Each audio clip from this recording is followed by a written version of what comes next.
Here's a video analysis using our 18 camera system. This is of an athlete who's going through a pitch.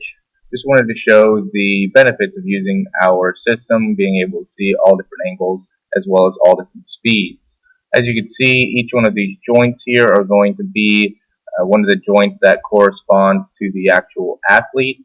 Depending on height and weight, the joints will be in different places, and so this person's about 6 foot. So we'll start taking you through the movement here.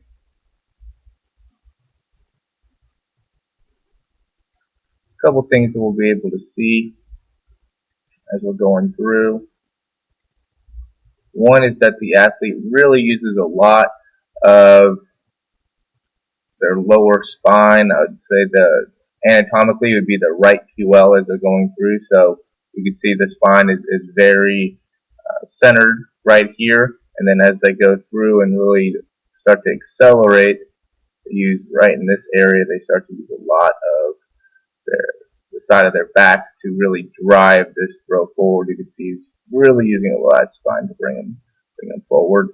One of the other advantages that we have from using this system is we're able to see right overhead. And this is, in my opinion, the most beneficial view. What we're looking for here is to see how the shoulders and the hips are moving together. The hip should be a little bit in front of the shoulders. The hip should be used as a propeller to really bring that upper body through and take up from most of the power during the throw. We can see in this position they're about even, the same line up there. And as he goes, still about even. He has a little bit of flexion within his spine, leaning forward. Not too bad, but that just shows he's starting to use his back.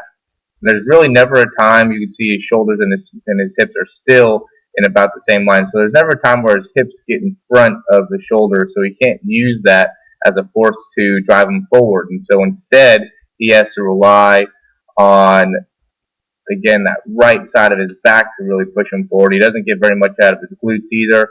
Very, very light push there. And so his shoulders now are way ahead of the hips. The hips almost produce no force during it. And so he's using a lot of his arm and, again, a lot of the low back to basically drive this throw. And this will lead to low back tightness over the time, or some type of pain or problems within his shoulder or elbow because of how much force he has to